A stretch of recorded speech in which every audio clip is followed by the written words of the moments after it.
আজকে আমি একটা ইনস্ট্যান্ট চায়ের রেসিপি নিয়ে এসেছি। যারা মানে চা ভালোবাসো, কোনো জায়গায় বেড়াতে গেলে বা হোস্টেলে যেসব বাচ্চারা থাকে তাদের জন্য চটজলদি একটা প্রিমিক্স মিল্ক টির রেসিপি নিয়ে এসেছি। নমস্কার বন্ধুরা, আমি জলি, তোমাদের সবাইকে স্বাগত জানাই আমার রান্নাঘরে।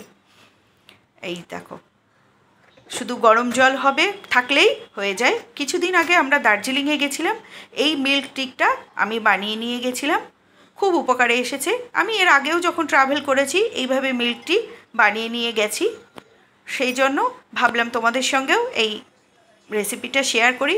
তোমাদেরও যদি কারোর উপকারে আসে তাহলে আমারও ভালো লাগবে।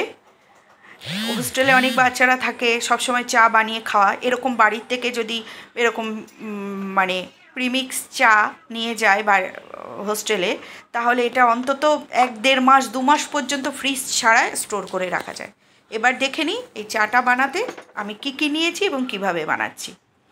এই যে আমি 1 কাপ সিটিসি যে চাটা, দুধ চায়ের যে চা, সেই সিটিসি চা পাতা নিয়েছি 1 কাপ। আর এই 1 কাপ চায়ের সঙ্গে আমি 1 কাপ চিনি নেব। চিনিটা একটু বেশি কম অনেকে খায়, কেউ যদি আরও কম খাও তাহলে আরেকটু কম চিনি নেবে, কেননা আমি এর আগেও এই প্রিমিক্সটা বানিয়েছি বলে রেশিওটা আমার ঠিকঠাক এইটাই লাগে। আমি 1 কাপ চা পাতার সঙ্গে 1 কাপ চিনি নিই, আমরা একটু চিনিটা কম খাই সেই জন্য 1 কাপ চিনি নিয়েছি। যারা একটু বেশি খায় তারা একটু বেশি নেবে। আর এর সঙ্গে নেব 3 কাপ দুধ, মানে 1 চামচ চা পাতা নিলে 1 চামচ চিনি, আমরা যখন করি 1 কাপ চায়ের জন্য 1 চামচ চা পাতা, 1 চামচ চিনি আর 3 চামচ দুধ দিয়ে।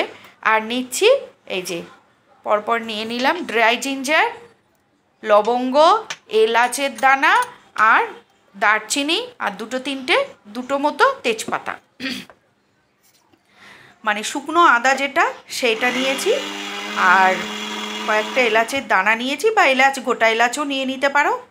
এলাচ আর লবঙ্গ আর দারচিনি দিয়ে আমি এই যে একটু মিক্সিতে দিয়ে একদম ঘুরিয়ে নেব। খুব তাড়াতাড়ি এটা হয়ে যায় এই চায়ের প্রিমিক্সটা।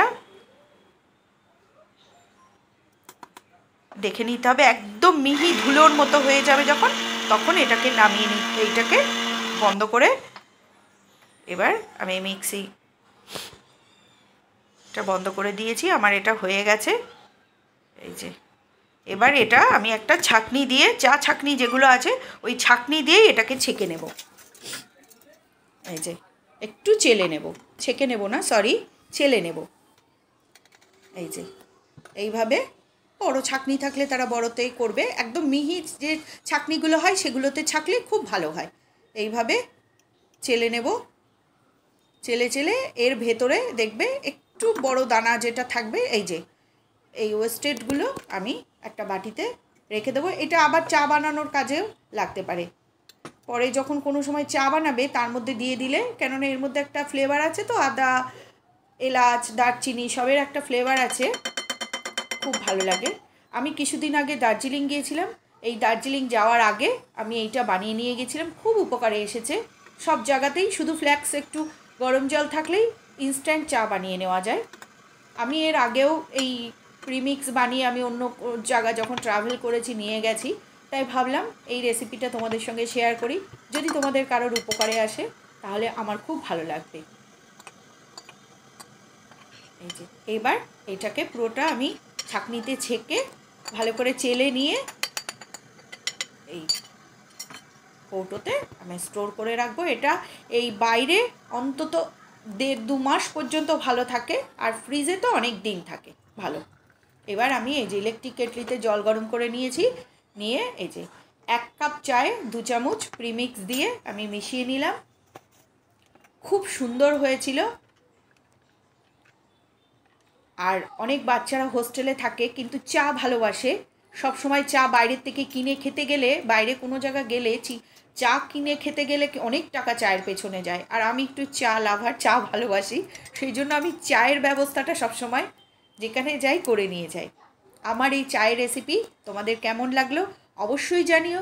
ভালো লাগলে আমার চ্যানেলটাকে লাইক ও সাবস্ক্রাইব করে আমার পাশে থেকো।